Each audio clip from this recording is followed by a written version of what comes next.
Bonjour à tous. Nous nous retrouvons aujourd'hui pour une séance HLP, Humanité, Littérature, Philosophie, consacrée au corps en souffrance, et cette séance s'inscrit bien entendu dans la question de l'humain et ses limites. Questionner les limites de l'humain, c'est tout d'abord évidemment constater que l'homme n'a eu de cesse depuis la préhistoire de repousser sans cesse ses limites. C'est bien entendu le rôle de la technique, parce qu'elle permet de rendre plus fort, plus puissant, moins défaillant. Elle permet plus récemment de repousser les maladies et la mort. Et cette technique, bien sûr, va entraîner, en particulier à partir du XIXe siècle, un certain nombre de questions et de craintes que nous avons évoquées dans les séances précédentes. Mais questionner les limites de l'humain, c'est aussi constater que l'homme n'a de cesse également d'être ramené à ses limites. Et cette question des limites qui s'imposent sans cesse à la conscience humaine, nous l'aborderons principalement sous l'angle des limites qui sont imposées par le corps. Aujourd'hui, nous nous intéressons plus particulièrement à la souffrance du corps, au corps en souffrance et à la façon dont ce corps en souffrance ramène l'homme à la conscience de ses limites. Pour réfléchir à la question, je vous propose un corpus composé de 3 textes, 2 qui figurent dans votre manuel, un que je vous ai donné en photocopie, et également de la reproduction d'un tableau de Frida Kahlo. Pour vous faciliter la tâche, vous évitez d'avoir à travailler sur plusieurs environnements en même temps. Je vais reproduire ici les textes et le tableau, en faire la lecture quand il s'agit des textes et élucider les quelques termes qui peut-être posent problème. Le premier texte, qui se trouve donc à la page 332 de votre manuel, est un extrait du Lambeau de Philippe Lançon. Philippe Lançon publie ce roman à la suite des attentats qui ont frappé Charlie Hebdo en 2015, et Philippe Lançon, qui est un chroniqueur du journal Libération, était présent lorsque Charlie Hebdo a été attaqué. Il a lui-même été blessé, et le Lambeau est le récit des mois qui suivent cette attaque et sa blessure. Mes parents sont arrivés dans la matinée au moment où l'on me transférait du bâtiment des urgences à celui de la stomatologie. Je les ai regardés d'en bas et perpendiculairement depuis le berceau où je n'avais pas la possibilité de vagir ni de croire que j'allais renaître, mais aussi d'en haut comme une sorte de Bouddha lévitant par-dessus leur silhouette, leur douleur. Eux souffraient. Je les voyais, mais moi je ne souffrais pas. J'étais la souffrance. Vivre à l'intérieur de la souffrance entièrement, ne plus être déterminé que par elle, ce n'est pas souffrir, c'est autre chose. Une modification complète de l'être. Je sentais que je me détachais de tout ce que je voyais et de moi-même pour mieux le digérer. Tandis qu'on me déplaçait, la douleur est arrivée, la vraie. Et avec elle, un instant, comme une lumière rouge à travers une persienne, la perception du combat que j'allais devoir mener. J'ai brièvement et violemment regretté cette nuit d'antichambre qui m'avait donné accès à un état que les mots ne permettent pas de restituer. Le dernier qui me vint fut Pilar, l'infirmière de la salle de réveil. C'était le prénom de la femme d'un poète, Jules Supervielle, dont la mélancolie d'exilé avait enchanté mon adolescence, et celui que j'avais pour cette raison donné à l'héroïne de mon premier roman, écrit sous pseudonyme. Le poète était oublié aujourd'hui et mon roman n'avait eu aucun succès, ce qui était sans importance puisque je ne savais plus grand-chose de celui qui l'avait écrit. Mais ce mot, Pilar, est remonté avec la fée solide des premiers soins. Il revenait d'entre les pages, d'entre les rêves, d'entre les morts, à travers les odeurs fictives du café et de la laine de Gabriella, et à travers celles bien réelles de la bétadine et du désinfectant.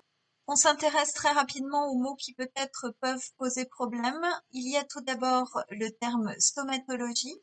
C'est une branche de la médecine qui s'occupe des maladies de la bouche et des dents. Alors, c'est le moment de préciser que la blessure de Philippe Lançon est une blessure causée par une balle reçue au visage. Deuxième terme, vagir. On parle de vagissement pour les cris des nourrissons. Le terme persienne, c'est un volet ajouré qui est composé de petites lamelles et qui laisse passer une partie de la lumière. Et enfin, la bétadine. La bétadine, c'est un antiseptique utilisé en particulier lors des opérations. Ceux d'entre vous qui ont eu l'occasion de subir une opération savent qu'auparavant, on enduit le corps ou la partie traitée de bétadine. Je n'ai pas surligné le nom Gabriella dans la mesure où il ne s'agit pas d'un terme qui pose problème en lui-même, simplement Une indication, Gabriella est la compagne de Philippe Lançon. Je passe maintenant au texte suivant. Il s'agit d'un extrait de La peste d'Albert Camus, publié au lendemain de la Seconde Guerre mondiale. Le docteur serrait avec force la barre du lit où gémissait l'enfant. Il ne quittait pas des yeux le petit malade qui se raidit brusquement et, les dents de nouveau serrées, se creusa un peu au niveau de la taille, écartant lentement les bras et les jambes. Du petit corps, nu sous la couverture militaire, montait une odeur de laine et d'aigre sueur. L'enfant se détendit peu à peu, ramena bras et jambes vers le centre du lit et, toujours aveugle et muet, parut respirer plus vite. Rieux rencontra le regard de Tarou qui détourna les yeux. Ils avaient déjà vu mourir des enfants puisque la terreur depuis des mois ne choisissait pas. Mais ils n'avaient jamais encore suivi leur souffrance minute après minute, comme ils le faisaient depuis ce matin. Et, bien entendu, la douleur infligée à ces innocents n'avait jamais cessé de leur paraître ce qu'elle était en vérité, c'est-à-dire un scandale. Mais jusque-là, du moins, ils se scandalisaient abstraitement, en quelque sorte, parce qu'ils n'avaient jamais regardé en face si longuement l'agonie d'un innocent. Justement, l'enfant, comme mordu à l'estomac, se pliait à nouveau avec un gémissement grêle. Il resta creusé ainsi pendant de longues secondes, secoué de frissons et de tremblements convulsifs, comme si sa frêle carcasse pliait sous le vent furieux de la peste et craquait sous les souffles répétés de la fièvre. La bourrasque passée, il se détendit un peu. La fièvre sembla se retirer et l'abandonner, haletant, sur une grève humide et empoisonnée où le repos ressemblait déjà à la mort. Quand le flot brûlant l'atteignit à nouveau pour la troisième fois et le souleva un peu, l'enfant se recroquevilla, recula au fond du lit dans l'épouvante de la flamme qui le brûlait et agita follement la tête en rejetant sa couverture. De grosses larmes jaillissant sous les paupières enflammées se mirent à couler sur son visage plombé et, au bout de la crise, épuisé, crispant ses jambes osseuses et ses bras dont la chair avait fondu en 48 heures, l'enfant prit dans le lit dévasté une pose de crucifié grotesque. Je me livre à l'élucidation des quelques termes qui peut-être vous posent problème. Il y a tout d'abord le terme aigre, qui signifie acide et amer, désagréable donc. Le terme agonie, l'agonie, ce sont les derniers instants de la lutte que mène un corps vivant contre la mort. Le terme grêle, qui signifie long et faible. La grève est un espace de galets, de gravier ou de sable. Enfin, dernier terme qui peut poser problème dans ce texte, le terme crucifié. Crucifié signifie cloué sur une croix, et c'est une référence évidemment biblique à la mort de Jésus. Voilà pour ce deuxième texte, fort difficile à entendre, j'imagine, à lire, je vous l'assure. Je passe au troisième texte. Le troisième texte auquel nous nous intéressons est un petit cadeau que j'offre aujourd'hui à Timothée et à tous ceux d'entre vous qui ont développé une passion sans nom pour le roman de Flaubert qui s'appelle Madame Bovary. Il s'agit donc ici d'un extrait de ce roman et c'est la mort d'Emma qui est contée. J'en fais la lecture. Sa poitrine aussitôt se mit à haleter rapidement. La langue tout entière lui sortit hors de la bouche. Ses yeux en roulant pâlissaient comme deux globes de lampe qui s'éteignent, à la croire déjà morte, sans l'effrayante accélération de ses côtes, secouées par un souffle furieux, comme si l'âme eût fait des bonds pour se détacher. Félicité s'agenouilla devant le crucifix, et le pharmacien lui-même fléchit un peu les jarrets, tandis que M. Canivet regardait vaguement sur la place. Bournisien s'était remis en prière, la figure inclinée contre le bord de la couche, avec sa longue soutane noire qui traînait derrière lui dans l'appartement. Charles était de l'autre côté, à genoux, les bras étendus vers Emma. Il avait pris ses mains et il les serrait, tressaillant à chaque battement de son cœur comme au contre-coup d'une ruine qui tombe.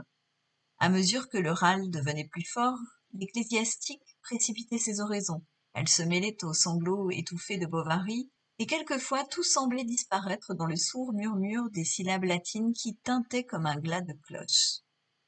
Tout à coup, on entendit sur le trottoir un bruit de gros sabots avec le frôlement d'un bâton, et une voix s'éleva, une voix rauque qui chantait Souvent, la chaleur d'un beau jour fait rêver fillette à l'amour.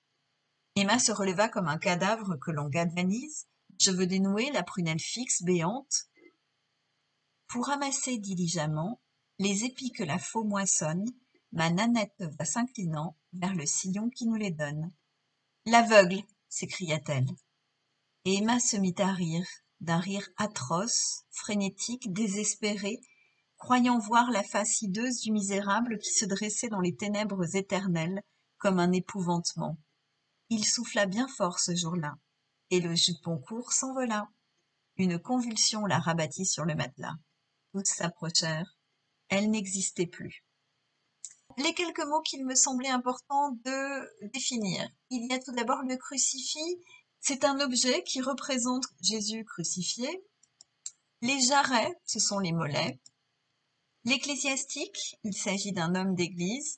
Les oraisons, qui sont des prières que récite l'homme d'église en question, prières qui sont souvent en lien avec la mort, et vous avez dû voir ça l'année dernière en première année de la spécialité HLP. L'oraison, c'est aussi un discours funèbre. Galvaniser, c'est mettre un corps en mouvement grâce à une impulsion électrique. On peut le faire sur un corps vivant et on peut le faire sur un corps mort. Diligemment, pour terminer, diligemment, c'est rapidement. J'en ai terminé avec les 3 textes que je voulais vous présenter. Nous nous intéressons maintenant à cette reproduction de La colonne brisée de Frida Kahlo, tableau que vous connaissez forcément parce qu'il est extrêmement connu. Frida Kahlo a été victime d'un accident. Elle a subi un nombre considérable d'opérations visant à lui permettre de marcher de nouveau, de pouvoir de nouveau se tenir droite. Son corps a été emprisonné dans un corset pendant très longtemps et elle peint dans toute cette souffrance ce tableau fort célèbre. Vous connaissez maintenant les 4 documents qui constituent votre corpus. Nous allons travailler sur ce corpus durant toute cette séance qui s'offre à nous, et la première étape du travail que je vous offre donc maintenant, pour chaque document, vous allez vous demander tout d'abord comment le corps est-il représenté? Est-ce qu'on est dans une représentation réaliste? Est-ce qu'on est dans une représentation métaphorique? Quels éléments sont représentés? Comment sont-ils représentés? Comment sont-ils mis en scène? Quelle est la souffrance représentée? Et deuxième question, pour chaque document, quel est le rôle de cette représentation du corps en souffrance? Je vous laisse une trentaine de minutes pour réaliser l'exercice. Vous connaissez évidemment par cœur le processus. Vous déposez vos réponses dans les commentaires de l'article du blog sur lequel vous avez trouvé le lien vers cette vidéo. Je corrige ultérieurement et dans une trentaine de minutes, donc, une deuxième vidéo apparaîtra qui vous proposera une petite correction de ce travail et la suite de la séance.